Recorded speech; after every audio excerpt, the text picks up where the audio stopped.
అందరికీ నమస్కారం. సాహితీ లోకానికి స్వాగతం.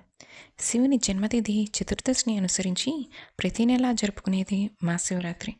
ఇది బహుళపక్షంలో అమావాస్యకు ముందు వస్తుంది. ఈ సమయంలో చంద్రుడు క్షీణదశలో ఉంటాడు. చంద్రోమా మనసో జాతః అనే సిద్ధాంతం ప్రకారం మన మనఃకారకుడు చంద్రుడు. అందుకే మనలో చాలామందికి ఆ సమయాల్లో మానసిక ఆందోళన, అనారోగ్య సమస్యలు సంభవిస్తాయి. ఈ నెల జనవరి 27వ తేదీ మహాశివరాత్రి సోమవారం రోజున వచ్చింది.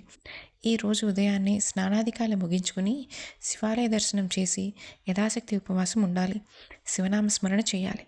ప్రదోష కాలంలో శివునికి మరలా అభిషేకం, బిల్వార్చన చేయాలి.